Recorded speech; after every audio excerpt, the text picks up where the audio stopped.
This conference will now be recorded. Okay. Judy, I did do 2 baskets. I did a big one and a little one. Good. Did you like it? Yeah, it's all right. Okay. Well, you were successful. That's all. I mean, they were pretty easy, you know, so when you want something fast. Yeah. So maybe they'll come in handy for you. I hope so. Yeah. All right. Well, as you know, you got the handout. Today's class is on tapering on the Pfaff. And our instructions, let me move this and get over to, whoopsie. I don't need my bobbin thread all over. Get over to the screen on my machine instead of the floor.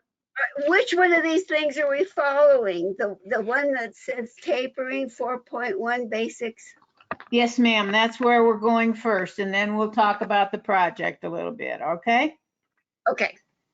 All right. All right. So it tells us that we're in sewing mode, all right? And it wants us to go to stitch category 4.3, which you can't see, 4.3, and to select number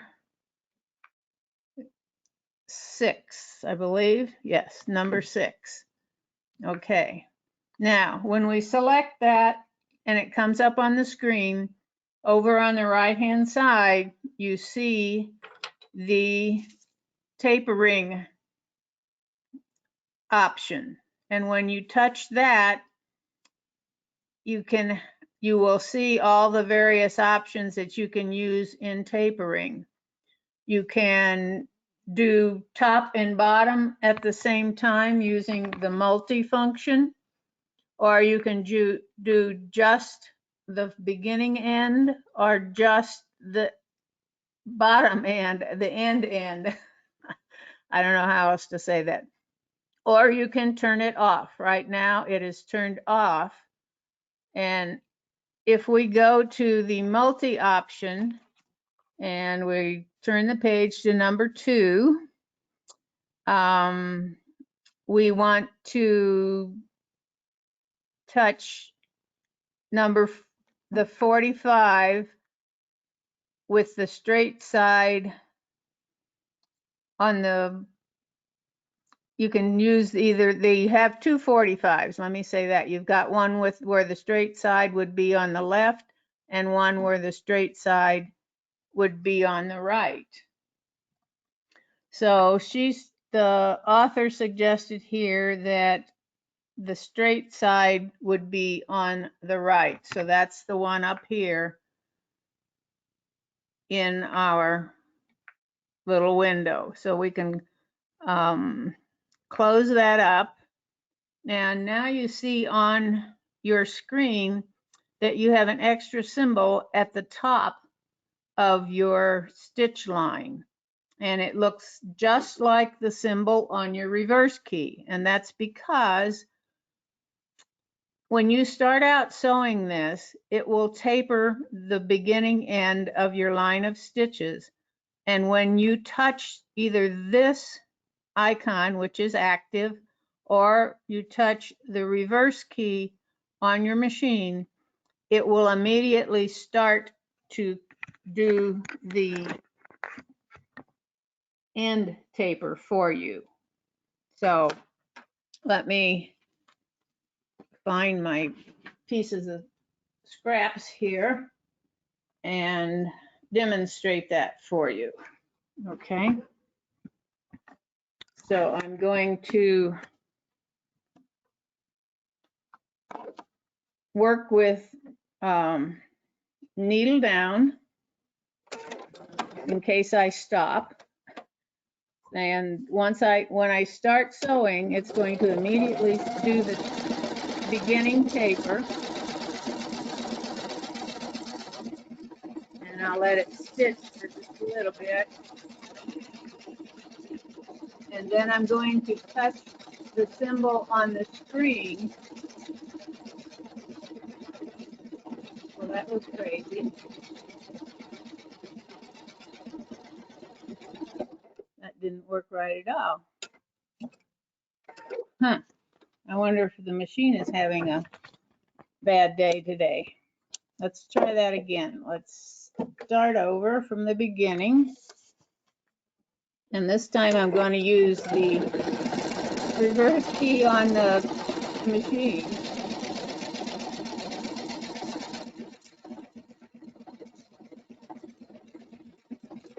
That's what it's supposed to do.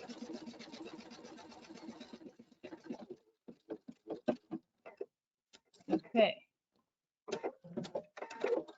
So that's what it did.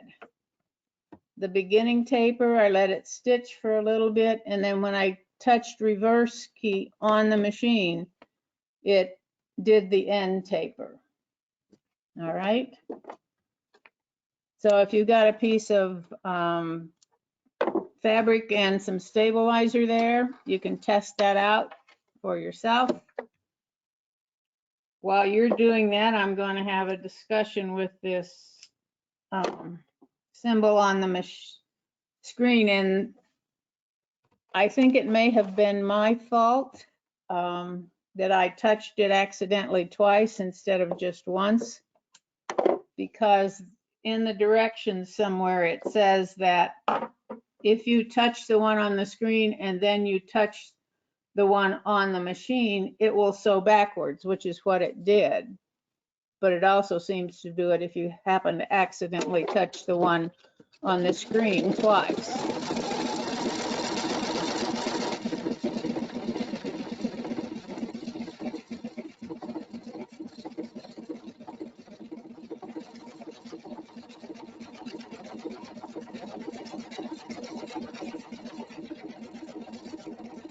Ah.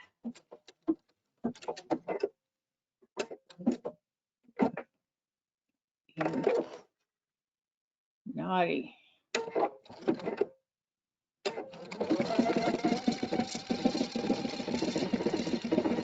Oh. Okay. So it's operator error, obviously.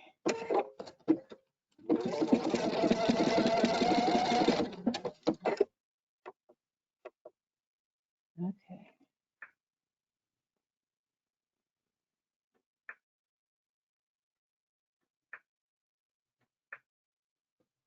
Yeah.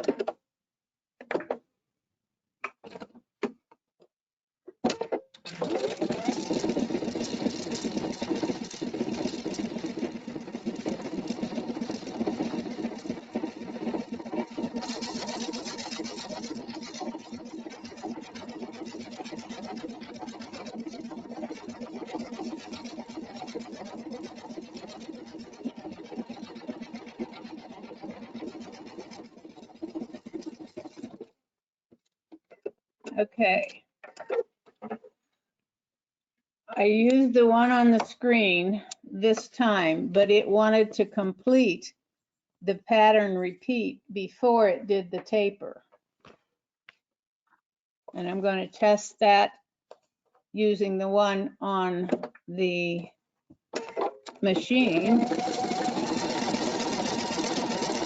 Whether I accidentally just touched it at the right time, that it had completed the pattern.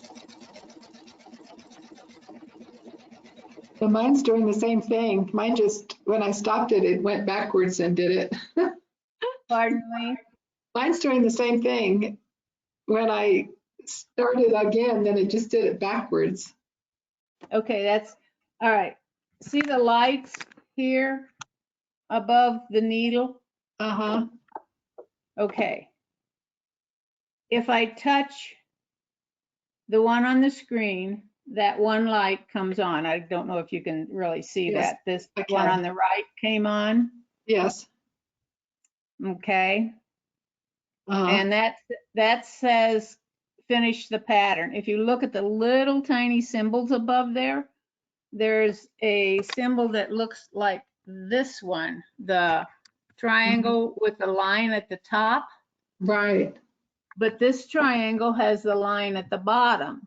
So it's Okay. going to finish the pattern, okay, and then begin the taper. If I touch it again, it turns on the reverse key, and it's going to sew backwards. Okay. Okay, so, and if I touch it again, both lights are on, and then again, they come off. Okay. So, and the same thing kind of happens with your reverse key. When you touch it once, that first light comes on. And because it's in a special condition with the taper, it's going to Yes. finish the pattern. Touch it again. It's same thing happens that's happening when you touch the one on the screen. Okay. It Great. turns Thanks. on the reverse key, and if you touch both, I mean, again, you get both lights on, so it'll finish the pattern, then go backwards. Okay. Perfect. Thank you for explaining that. It's a little convoluted there. So that's the way you can taper a stitch in the sewing mode, okay? And unlike on the Epic, this taper symbol will come up with almost any stitch on the Pfaff. It's not limited to a select menu. You can be in lots of different menus and use a lot of different stitches, all right? Just to give kind of a review of angles and stuff, I thought I'd show you these little stitch outs that I made. And I was using the various angles. This one, probably the most used one, is the 45-degree angle. And if you sew this one, it has a straight side on the left side, but it makes a nice 45-degree angle at the end. And if you do 4 of them, you can make a box. If you use the one with the straight side on the right-hand side, what the author of the lesson calls right or left justified, then you can overlap your corners and make a square that has kind of beveled corners, or you could make it just meet at the little points and make, again, a square that has larger bevels in the corner. I just dropped all my stuff. Okay. The next one is our 30-degree angle, and it makes a sharper angle on the corner. And you'll notice that the length of the taper is longer from where the taper begins to where it ends. I'm trying to put those together, and I'm not very successful. The 45-degree is a much shorter length to the taper than the 30-degree. Does that make sense? Because you're not at a sharp of an angle, it takes longer to get it down to the end from where you started than it did with the 45-degree. All right. So the 30-degree one is great for making triangles, either with the corners together, or again, you could put the angles on the outside to make a different looking triangle. The 60-degree one, again, because it is a much sharper angle, well, it's I don't know whether to call it sharper or what. There's much less distance from where the taper starts to where it ends. And that's good for making a hexagon shape. Again, you can have the corners meet, or you can have them just touch, have your lines of stitching touch at the points to make a hexagon shape. And those are the individual ones. And in the middle of your taper menu here, over here, or not in the middle, depends on how you, what size it is. You have ones that taper from both sides at the same time. You have a 60-degree one, which makes a point at the end.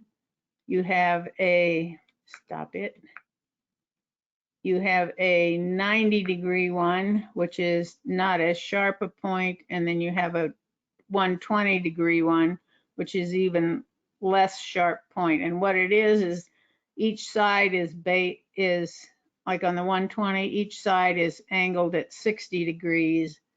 On the 90-degree one, each side is angled at 45 degrees, and at 60, the 60-degree one, they're angled at 30 degrees on each side. So let's see. Starting with the 60-degree one, again, you can put them together, but at a right angle, they don't really meet that well. In order to have them meet, you're going to have this kind of a shape. And you can, again, make a hexagon shape, but you're going to have the little notches because it is a double angle at the end of your line of stitching. If you use the 90-degree one, you're going to be able to meet them at a right angle, but still have the corner will be clipped off because it's a double-headed point at the end of your stitching. And the 120-degree angle one, if you put them together at a right angle, you're going to have, they won't meet at all. To get them to meet, you're going to have this kind of a shape, and it makes a great hexagon, but it will, doesn't work well for a 90-degree corner. I don't know if any of that helps at all, but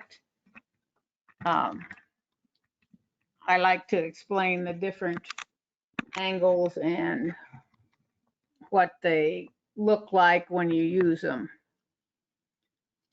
All right, I think we're done with page 2, so we can go on to page 3 of our instructions. And if you're going to, I did, like with the 90-degree one, I made a square, or the 45-degree one, I made a square, and different shapes with the other ones. And unless you draw your shape on your fabric beforehand, it's kind of tough to get them to come out like you want them to be pretty. If you were making a frame for like a quilt label or something like that. So we have a really cool feature on our Pfaff machines, which we can use to ensure that the sides of our tapered object are all equal length. And so if we load up a different stitch, and let's go to category 2, and this is on page 3, the beginning at the top of the page, category 2-3, and select stitch number 8, which looks like that. All right, if we touch tapering and we select the 60-degree on multi at both ends, then our stitch looks like that at both ends. And that's kind of a neat stitch. Now, if we come down to our commands down here at the bottom and we touch stitch repeat, and we select the single stitch program, we can tell it how many repeats of that stitch we want it to stitch out before it stops. So she suggests putting 20 in there.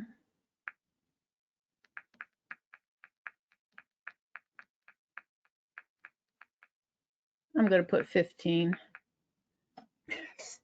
so it doesn't go for so long. Okay, so that now I've made that 15 stitch repeats long. So when I sew that out, it will stop after I've done the 15 repeats. And let's see, some more stabilizer and fabric. So I'm going to stitch straight across here, and I'm going to use my, how fast am I going? I'm going to use my start stop button.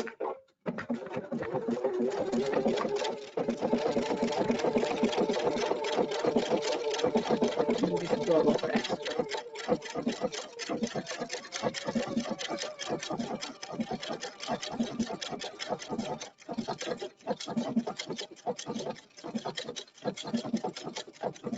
Hopefully I don't run out of real estate, which I'm going to. Okay. Let's try that over.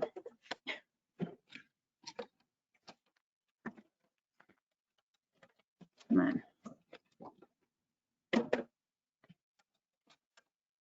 Oh, that was good. Let's see. That's my fault.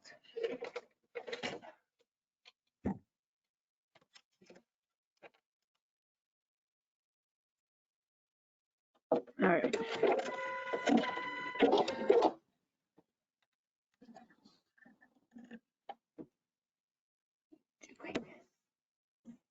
All right. I'll get a bigger piece. All right. And start over. Okay. Sorry, ladies.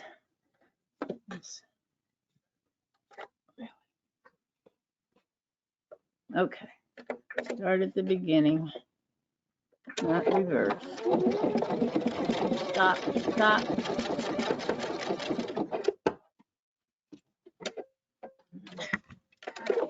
Sorry, I think it's one of those days.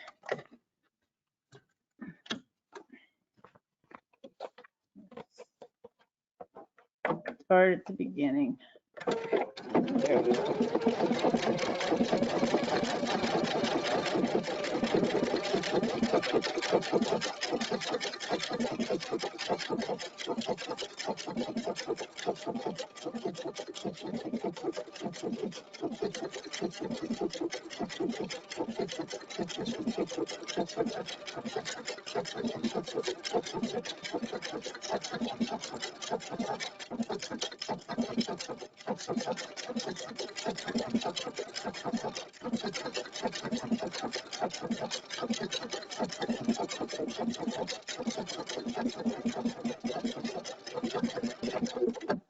Okay, so now I hit stop with the needle down. If I line my needle up with the, or line my fabric up with the angle of the fabric there, and I start again, it should match it up. Almost.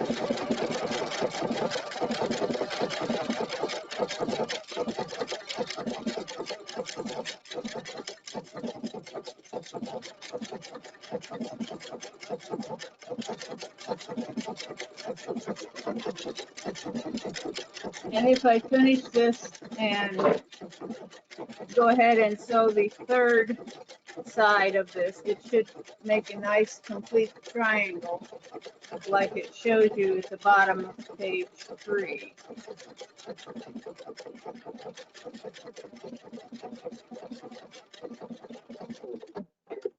Now, with any luck, when I sew this third one, It should line up with my original one. And again, like I showed you on those samples of the various angles that you can use for your taper,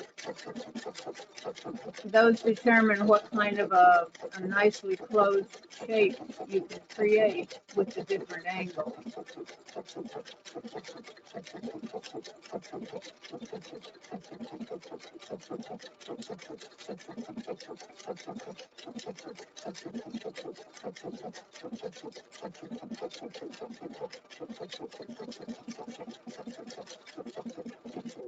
Okay, and I overshot mine, but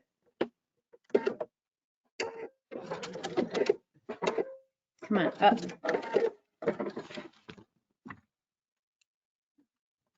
That's a not too good example of the triangle made with the tapered stitches. You can use, like I said, you can use almost all of your stitches, and some of them really make some really cool things. The sample that I had on the camera when you first logged on has some good examples of various stitches in various shapes. You don't have to make closed shapes. You can make shapes like this, you can use them to decorate things, to just kind of embellish something like a quilt block. If you want to, you could use them for kind of crazy stitches on a quilt block. This one, that particular stitch is, let's see, that's 4.3.23. And when it's at a 45, and when I didn't turn it completely to make it square, it overlapped some of the stitches, and I kind of like the look of it. This little turquoise one is an interesting one because the stitch that it is, let me find it on here. Come here, little camera. Is number 4.2, and stitch number 23. So when you taper the ends of that, and that looks like I tapered it pretty severely, like a 30-degree. Come on. Why are you not doing that for me? Okay, it's doing it at the beginning, but it's not doing it at the end. That's interesting.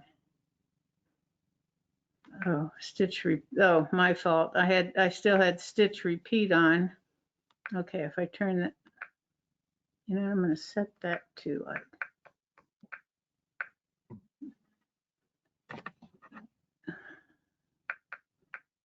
So that's the kind of thing that was used when I made this turquoise triangle. And it was a bit of a surprise. I was just messing around to see what different stitches would do. This pink one here is a heart stitch. Let's see, it is for, no, that's not it. It's, if you go to category 6 and number 1 and go to number 10, okay, and you if you want to, you can use Stitch Creator with tapered stitches. So if I go to, I'm going to turn off Stitch Repeat, and I go to Stitch Creator, and I select that, not Stitch Creator, I'm sorry, Sequence Creator. And I select that 6, 1, 10 stitch. 6, 1, 10. Okay. And I duplicate that twice. So I have on my little thing here, I have 3 hearts, but I want to take the first one and I want to flip it upside down. And I'll show you why in a second. So that's the way I'm leaving that. And I'm going back to sewing mode. And then I'm going to do stitch repeat of 1, but I'm going to taper it. What did I do? Maybe 30. Okay. Now that looks kind of weird, but when I stitch it out, it makes a square inside, but the outside almost looks like a circle. So you can do a lot of things with the different stitches to get different shapes. I have a question, Judy. Yes, dear. All right. See, I did this and messed up.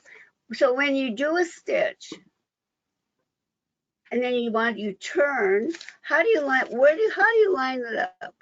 How are you lining it up? All right. Because I'm not lining it up right. It's going to end at the very tiny point of the stitch, right? Yeah. On this one, I would have turned it 90 degrees. And that's why having something marked on your fabric would help to know that you're getting exactly 90 degrees. And that first stitch is going to go. And the first stitch is going to be at the very point. So that Yeah. actually you would just turn it and stitch with your needle down, and you would just turn it, leave the needle in the fabric, and then start stitching again after you've turned it. And it doesn't, see, I came out all right on the first time. The second time I didn't. It didn't come across right. Yeah, like my triangle that ended up goofy. Like this one where because my angle here was wrong. I turned it too far. So instead of this being more in the middle, if I had drawn my triangle to start with, I'd have been in good shape. But how would you know how big to make it? Well, you could decide, draw a line that you want, how big you want to make it. And when you do that, when you stitch that out, turn on your patchwork program so it counts how many repeats you have.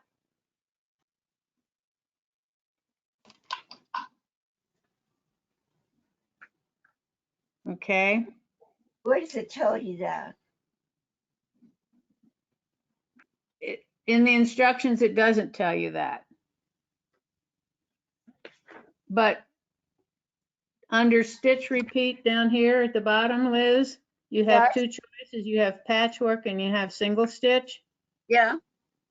Okay. If I were to sew something out with the patchwork program, and let me just do that.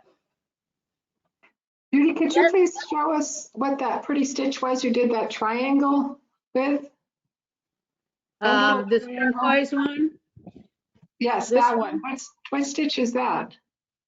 That is 4.2.23. Thank you. You're welcome.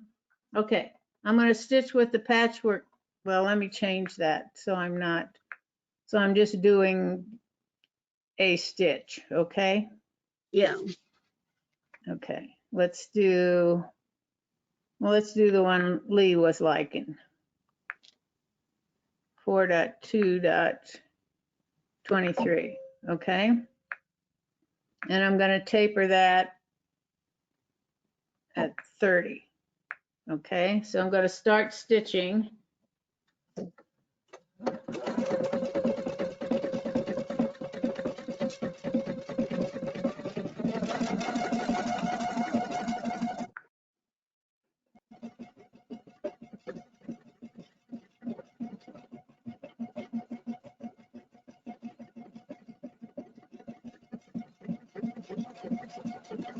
We're And only, I'm gonna touch my reverse key. we're only seeing your machine. We're not seeing you stitching. I can't hear you, Peg. What? We're only seeing the screen on your Oh, machine. I'm so sorry. Thank you. Okay, back to the question. You've got a particular thing to stitch around. How would you know how many stitches it's gonna make that it would take to go around a particular design? I'm sorry. Like if you're gonna, like the triangle, say if you had something that you wanted to put, say you had a design and you wanted to put that design around that design you already had, how do you know how many stitches to set it up for to go around that design? You're gonna have to test it out. Oh, so it's a trial and error. Well, it's a trial, not Okay. necessarily error. Okay. Well, in my case, it probably is error. All right. But doesn't that patchwork program remember the number? Isn't that how that works? Yes. So if you do the Don't set patchwork the down, number. It tells you the number, and I forgot to turn it on. So let me just real quick do this again with the patchwork program on.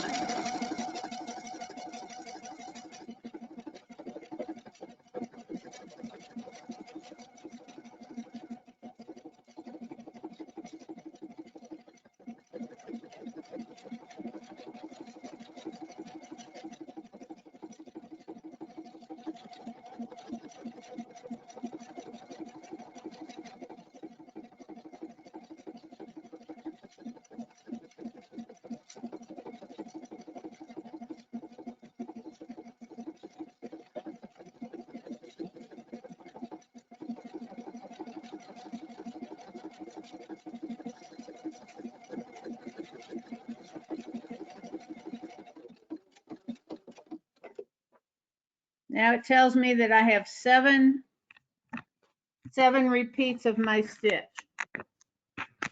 Okay. See that little 7 there? Right here. So, and if I look at what I've stitched out here, by counting the little bubble things, I got 1, 2, 3, 4, 5, 6, 7. So if I've had a line and I followed it from one end to the other with my patchwork program on, it would tell me exactly how many repeats I had. And so now, see, it said 7, but it switched to the single stitch program. No longer is patchwork program highlighted. The single stitch program is highlighted and the number is 7. So you can stitch that out 42 times if you don't turn your machine off or change anything, and it will always be that same length. Does that help? No, no, because when you hit patchwork program, the whole screen on mine gets lined up. It would stop at, because I got a 10 on there. You have to hit reverse to get it to stop, Liz, to get it All right, to do the bottom taper. All right, Okay, stitch repeat So- is on. I'm sorry. So So stitch repeat is highlighted. But when you go to patchwork, you get a different look on your screen, on my screen Right. anyway. When you go to patchwork, it doesn't know how many you want to do. Okay? So Oh, it but will because, do them and count them until you hit reverse. And reverse then will cause it to do the end taper. It'll, like I hit reverse right here with my, oh, so you have to regulate, you have to do that rather than putting the number of stitches in. right. And once you have the patchwork program on and you've done your beginning taper and however long you want the middle part to be, then when you touch reverse, it finishes its pattern and starts the end taper, and it counts all those repeats. And then it hands it off to the single stitch program. And that's what your screen looks like. I misunderstood. I thought what you said is we could hit the stitch repeat, put the number in, and then go to patchwork, and it would just know that that's what we wanted. No, No, if no, you you, have to. yeah, you can, patchwork will quote measure and count. Yeah. Single stitch program will just do however many you tell it. Okay. You can't use them together. Well, you can kind of, but you have to use patchwork first. Yeah, patchwork will hand off to single stitch, or you can use single stitch by itself. Okay, gotcha. Okay. Okay. All right. Any other questions right now? Lee, Peggy? Notice how you started that to get it to go in the right place. The next one. Which one? The stitch you just did, did you take it out of your sewing machine? Yeah. Oh, well, put it back and start it at the end of the other one. Oh, Put it you back. want to see me put it together? Yes. Okay. So where I would start, I would drop my needle right at this point. Where it See where my ended. thread is? Yeah. I would drop my needle right there. And I would, yeah. I need something that's 30 degrees or 60 degrees. I may not, okay, I'm gonna, let's see. Well, let's just go for it, all right? Okay. Okay.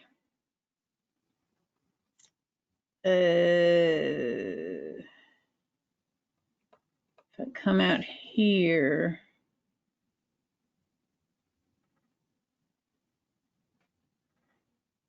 All right. We'll see.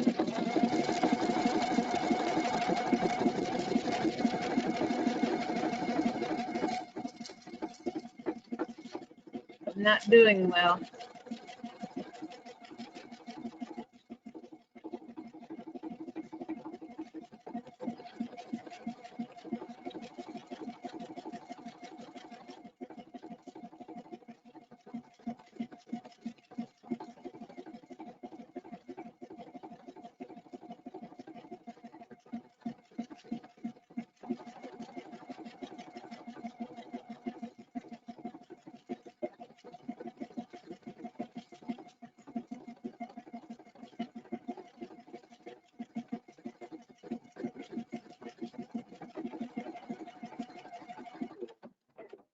Okay. So that didn't quite do what I wanted it to. So to me, it's, it's fun to play with in the sewing mode. And they don't mention this in the instructions, but if you really want stuff to come out perfect, then I suggest that you switch over to the embroidery mode. And then you can make sure That they don't and match. build your design in the embroidery mode. Then you can make sure that it's gonna come out perfect. And you can do things kind of like these. Oh, okay. Okay, I mean, you can make squares, and you can put designs within designs.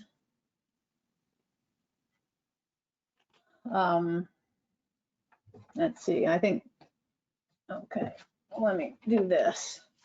Here's a couple more of them, this kind of stuff you can do.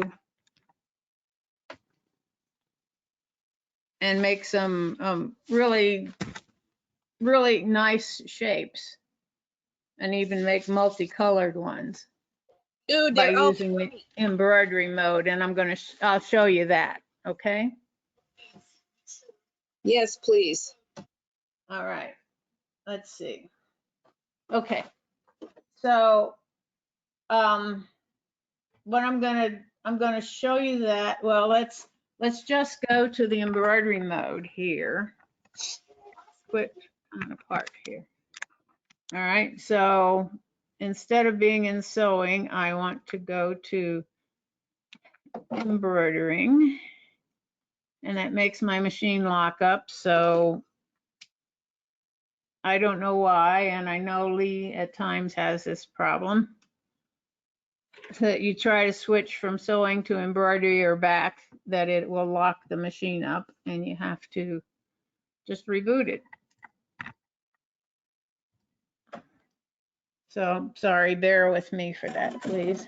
Yeah, it happened to me too, so I am going to do the same thing.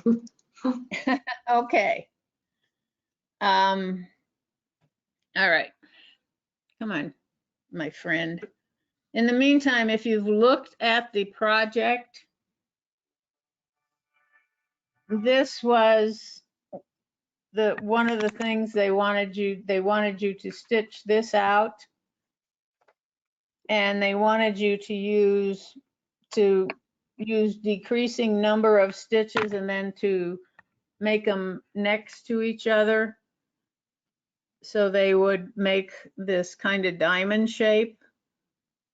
And I thought that was pretty risky, having to manually line these up, because you've got 6 of them on each one of these 3 motifs here.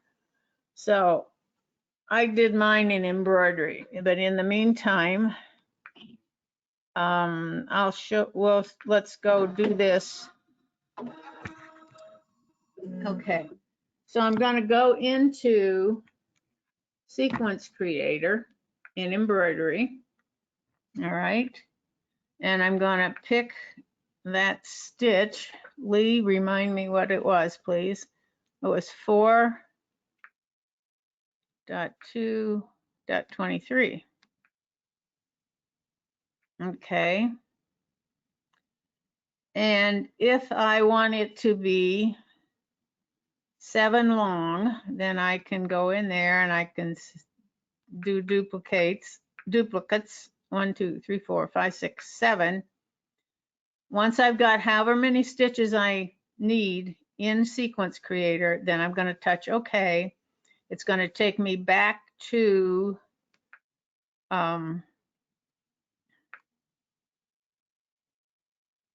embroidery edit. And when I get an embroidery edit, I have my taper symbol available. So I touch taper and I've got the same options that I had in sewing. And I'm going to say I want to do 30. Which direction? I want to do 30 with the straight side on, no, that side. Okay, so now I've got that one. Then I can duplicate that and I can move it around until I have it at the, and I'm going to say I want it at 60 degrees, or maybe 120. Okay. And then that is going to fit perfectly with the first one. Then I can duplicate that one again, and I can rotate it to 240 and slot it right in to there. So now I have my design without fussing with it. Does that make sense? Makes sense, but could you please do it once more because that was too fast. I couldn't keep up with you. Okay, so I'm going to delete that one and delete that one. There's my original one. I Or you know, want me to but go all the way back? yeah, You want me to go all the way back, Lee? please. Yes, please. Okay. All right, so we're going to go into Sequence Creator. It has tie stitches, which we want to leave in there. And we're going to select our stitch, which was 4.2.23. I close my stitch selection menu, and under stitch settings down here, I'm going to duplicate it until I have 7. All right. I'm going to say OK with my 7 stitches in there. Judy, I also found out that if you're in that stitch, if you hit that 7 times, it'll come up 7 times. Well, yeah, you can. But there's always more than one way to skin the cat. Okay. All right. So now that I've got my 7 stitches and I'm back in embroidery edit, my taper symbol is available. Okay, Lee? Yeah, I came up with a blank screen when I did okay. So you're a sequence creator, not stitch creator, right? Yes. Okay. It's not working? Oh, I have a blank screen, but okay. Oh, okay. Well, let's try that again. Go to Sequence Creator. Your screen looks like this, right? Yeah, I was fine there. And then I touched okay and it was blank after that. So Well, did you put your 7 stitches in? yes. Okay, so we go to satin 4.2.23. I close that menu and I have 1 stitch in. Right. Okay, so I go to stitch settings and I duplicate that until I have 7 of them. And you don't see a 7 anywhere though, do you?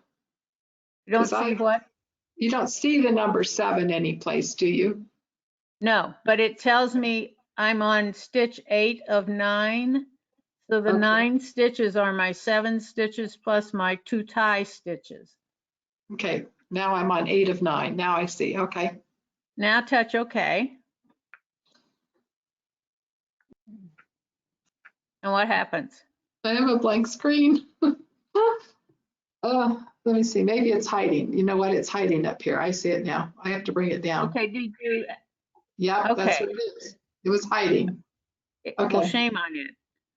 Okay. Thank you. All right, no problem. All right, so now we're in embroidery edit and we have our 7 stitches and our taper menu icon is available. So we touch that and we select 30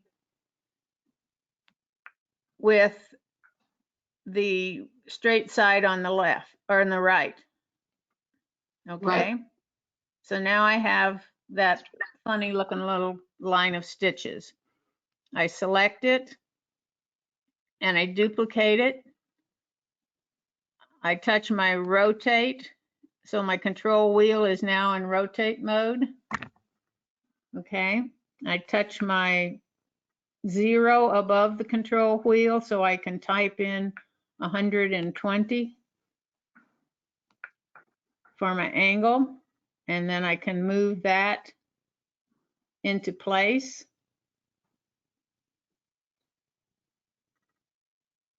Okay. Then I can duplicate that again. And I can rotate again. And now this time I'm going to rotate it 240. And this rotate, it's not actually going to rotate it 240 degrees from where it is. It's going to rotate it 240 degrees from as if it were standing up straight like that first one is, if that makes sense. Yeah, that's helpful. Okay. And so then you can just slide that one into place. And now you have your triangle design.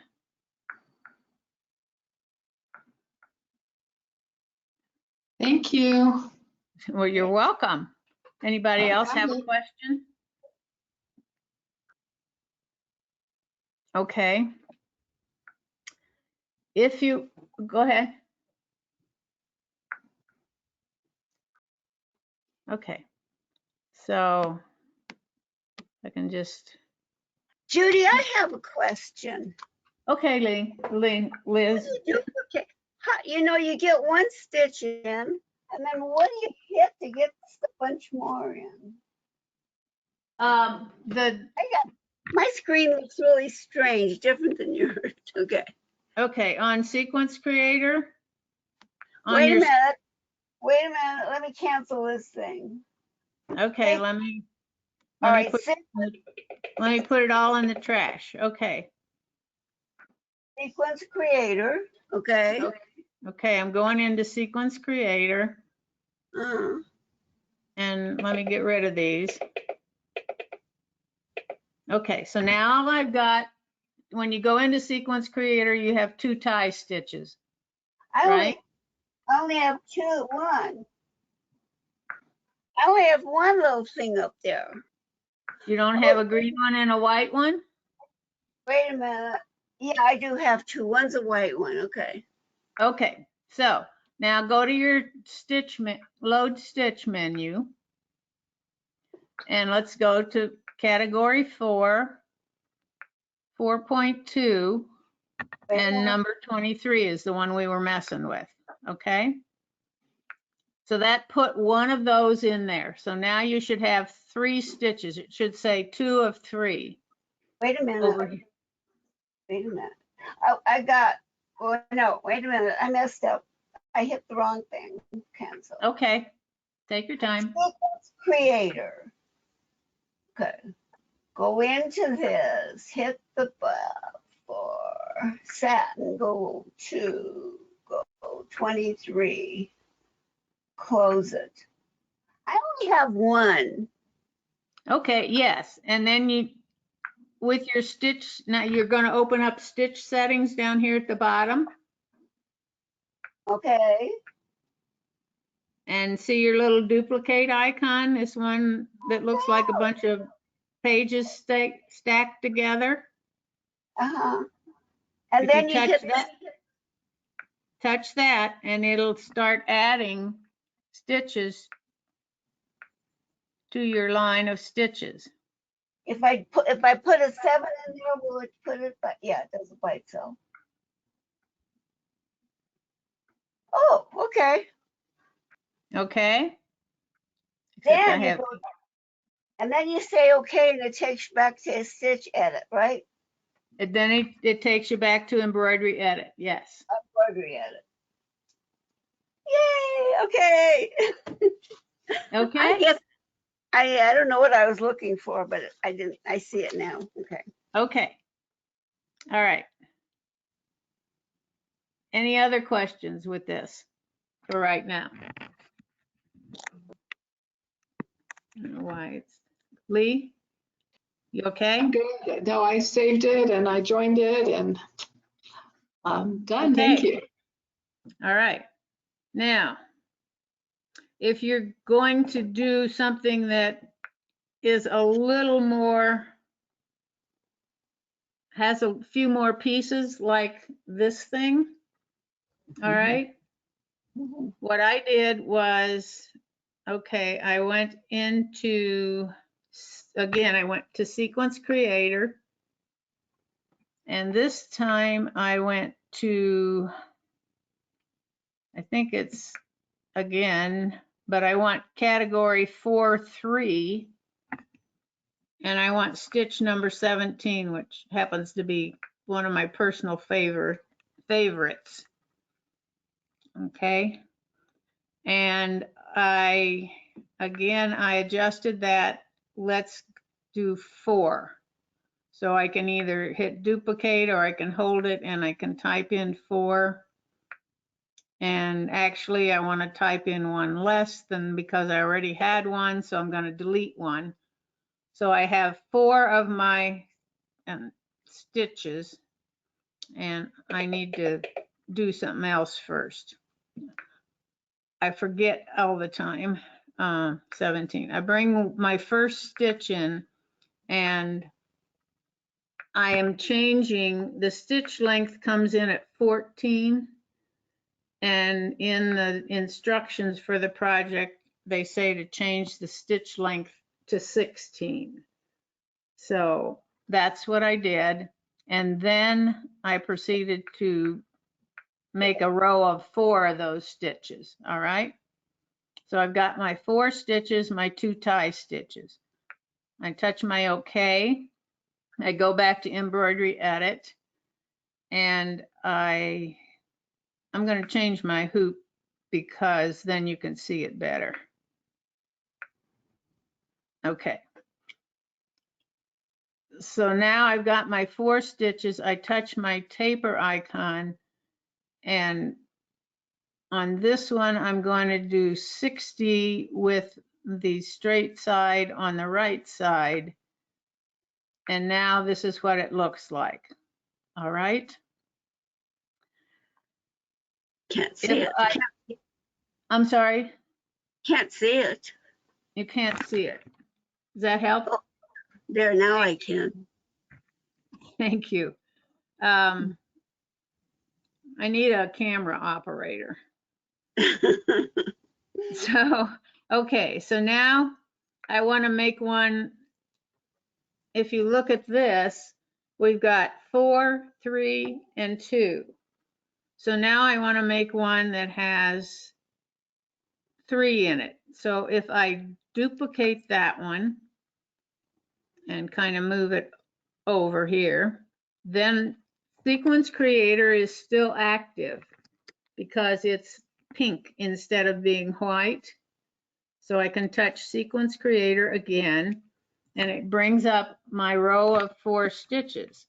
Well, I actually only want 3, so I can just touch my trash can and then get rid of 1 stitch, go back to embroidery edit, and now I have a second row that is 3, and I can snuggle that right up, maybe. Using my control wheel would be better. I can snuggle that right up to my row of 4. Then I want one that's 2. So if I duplicate my 3, move it kind of off to the side, go back to Sequence Creator where I've got my row of 3 stitches, and delete 1. Now I have 2. Go back to embroidery edit and use my control wheel and move that stitch over.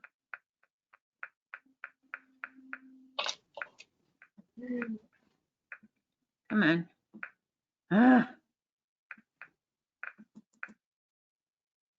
Slow. So now I've got something that looks like 1/2 of this, right? Now, when this stitches out, it's always going to start up here. So it would stitch from here to here. It would come back, stitch from here to here, come back and stitch from here to here. If you want to be a little more efficient and make it go down, up, down, you could select that middle one and go down to your edit part of your screen. Come on, camera. Go down here and flip that one end to end. So now it would stitch down, up, and down and be a little more efficient. So that made one of these. And all I could do would be to group those together by going to, not color edit, go to your layers panel up here, the stacked up pages, and it shows you all three of those designs. And if you were to select them all using this little icon over on the left, and then your group, why are you not looking at me? There we go. Use this one over here, selected all of them. Then if I group them, then I see them just as one entry, not as three separate ones. Then I could take that and duplicate it however many times I wanted it to make this whole design. Does that make sense? Yes. Okay. Yes. Okay, so now, let me change my, okay, 260 by 200, okay. So what I did then was, I'll show you my finished design. Tapers. Okay. So when I did that and finished, that's what I had. I had 6 of those, and that was the outside part of my design. Then in the middle is a row of 5 of those same stitches. There's 5, 10, 15 in all, but the ends of each set of 5 is tapered. So it actually, okay. Come on. Thank you. You're not helping me.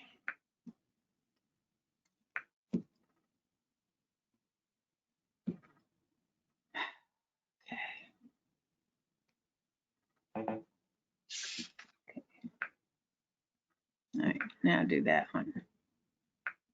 All right. See the red ones in the middle? That's the sets of 5 with both ends tapered. Can you see that? Mm-hmm. Okay. All right. And I put that in the middle, and then the directions on the project, because they had you doing all of this, stitching all of this out manually, they wanted you to put some yarn underneath that middle section there. So what I did when I got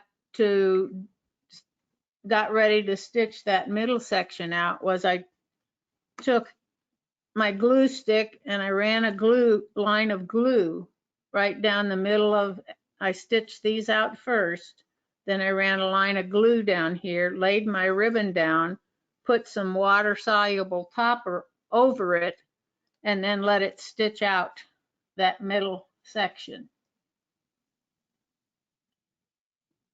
Because I don't have an embroidery foot that will let me do the yarn underneath it.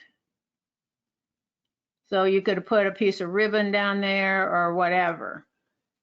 And they had also with that row of 5 stitches, they had you making the background for your composition book cover by stitching over your ribbon with a 3-hole yarn foot and using that same stitch that you had created in the sewing mode to stitch over the yarn.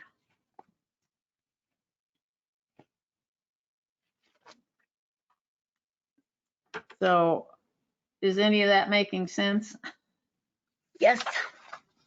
Lee? Yes, I'm gonna need to go though. I have PT. So Okay, all right, thank well, you good luck. very much. It was Be great. safe. I've learned more stuff. Well, that's about all that's in this lesson, unless, you know, somebody has some more questions. Or you can always contact me later, Lee, if you have a question. Thanks. I'll see you next week though with the epic. Yes. Okay. Thanks. All right. Bye, Thank everybody. you. Okay, Miss Liz, can I tell you anything more? No, I just have to sit and play with that now. You have to go play with it? Yeah. Okay. One thing I will tell you, if you want to make this project and Yeah. you want to stitch these things out on to make the background of your, or use it for anything else. I mean, because it looks kind of neat and it would kind of depend on the yarn that you used. This is the yarn that I used. It's got some kind of a little sparkly thing in the center of, let's see if I can, you can see it better. But you Like- didn't use ribbon, you used yarn. This is actually yarn, yes. You could have used ribbon, but Okay. if you were using a ribbon, I'd use a soft ribbon, not one that was really stiff. So it would go, because the holes in this foot are pretty good size, but Okay. even this one, you know, it was kind of a tight fit going through the hole. It tells you that same stitch is what they used, right? Right, they used that 4-3-17 stitch, yes. You could use any stitch you wanted. You might have to play with it a little, because when I was messing with it and I hadn't changed the stitch length on it, Uh-huh. I had left it at the default, then this edge was really ragged. So you might have to play with it to get the edge to look nice. Okay. You might have to play with the size a little bit. And the middle stitch is the same stitch? The middle, this red one, yes, that's, and you can't really see it on here because it's over the ribbon, Okay. but it is the same stitch, but it's 5 repeats and it's tapered on both ends instead of just being tapered on one end like these are. When you put it on this thing, on this white thing, what is Yes. it, a bookmark? What is it? This, well, if you look at the picture in the instructions, this is just like an overlay on the background that they have you stitch with the diagonal stitches for the front of the composition book cover.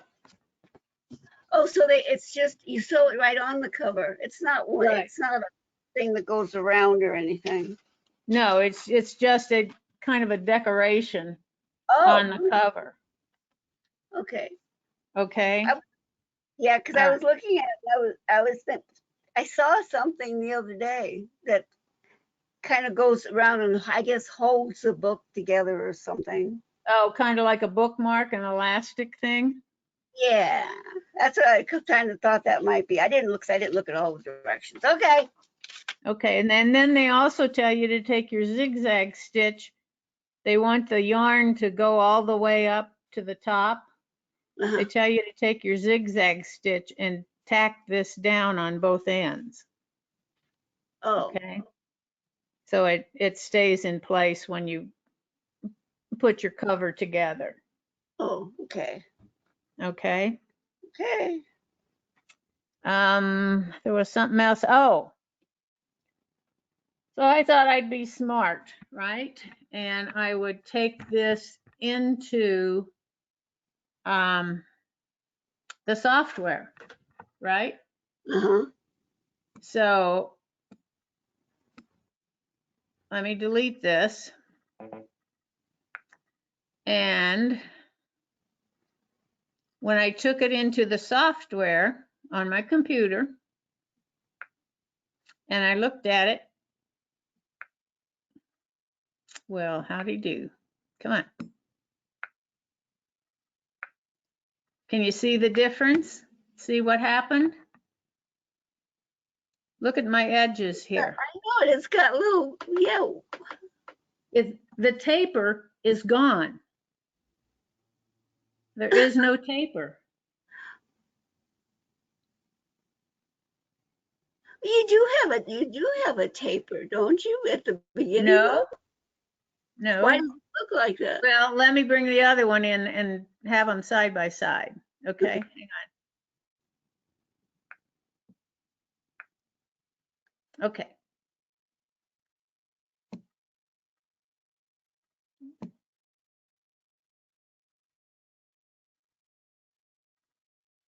But what's sticking out on those, on that one? Well, that's the stitches that didn't get tapered. Those stitches here, this is the software and the machine don't speak the same language. So whatever happens on the machine, like the tapering, Uh-huh. when you take it into the software doesn't recognize that information. So if you want something to be tapered, you know, Yeah. and I can say I've got them both saved to the cloud, Mhm. but the one that I did on the machine with the tapers and I bring back into the machine, the tapers stay. Mhm. But the one that I put in the cloud with the tapers on it and I opened it up in the software, What did you got? tapers are gone. Did you call and ask? Did you call and ask the guy that does software? Well, what I did was I tried in the you have the taper feature in digitizing in the software, correct? Yeah, I tried to do that. I tried to make it look like the one I did on the machine, but you couldn't. but I couldn't. The taper function is not working correctly. So I asked Janie Lance about it, Mhm. and she said she had not played with the taper function yet. And so she said if I would send her some information when she had a chance, she'd look into it. Oh, So I documented it. First, I went in, I still have Premiere Plus 2 on my computer. So I duplicated what I did in my Sonnet software in Plus 2. It worked exactly the same, not oh, good. oh, really? So I sent her the information on both of those. That's strange. And I just sent it the other day, so I haven't heard anything back. That But really is strange because it should work. It should just work. it should work, and it works on some stitches. And I just used the default of 45 degrees on everything that I did. Uh-huh. And it has basically the same options that for tapering that we have on the machine, except you can set the angle rather than using preset angles. Yeah. And on some stitches, even a satin stitch, it would do the ones that were just on ones, you know, like the left justified or the right justified. But if you wanted to do the one in the middle, where it was appointed in the middle end, it wouldn't do that. Did It we was, have, I don't know, have we ever used that stuff on the software? well, I don't the only remember. reason I tried to use it was because of what happened when I took this design from the machine into the software. Yeah. Maybe if we had that really old software, that would work because it wasn't as complicated. Well, I don't have the really old, but I have I this. don't think you can use that. I used to have it, you know, when they first came out with it. I had it in the drawer and then I finally got rid of it a couple of months ago. I don't even know if you can put it on your computers. It might not work with Windows 10, I know. but I still have, I think, I still have regular Premiere Plus Yeah. on my laptop. And I haven't tried it with that because I have to remember to plug in the dongle for it. Yeah, well, you have to put the dongles in. Yeah, Yeah, I because I haven't still, tried it on that one. I didn't delete mine. It's still on there. Because in that, you know what I'm thinking? Remember when we had that quilting software? We haven't used it for a long, long time. I haven't. Didn't Yeah. we be able to taper things in that? I never used that quilting software a whole lot. It I seems never to, got real good at it, and I think we probably have, well, we have some of it at least in my Sewnet, and we have had it in Premiere Plus too. yeah, we don't use that. We haven't used it forever. I know. Oh, 'Cause well. Okay, well, I'm going to sign off and I'm going to go cut out my fabric now. Okay. Because I have plenty of that stuff here. I don't have to buy anything. And then I'll see what I can do with this, okay? All right. Well, if you have questions, you know how to find me, right? Okay, yes, I know. When are we go? When are you going back to the store? I don't know. I haven't heard. With Oh, this new stuff that's out, who knows? yeah. The only thing with me is these machines are getting so heavy that I don't think I can't cart them around anymore. It is a chore. Yeah, it's just getting to be, and there isn't anybody here that can put them in the car for me. So Right. the man next door he's not doing well at all. He's the one who's helped me, and the one across the alley, and she's at work all the time, so she could do it. So I don't know. I'll have to think about all that stuff. Okay. Right. All right. Pat, thank you for being here. Have a good day. I'll see you one day. Okay. Take care. Bye-bye.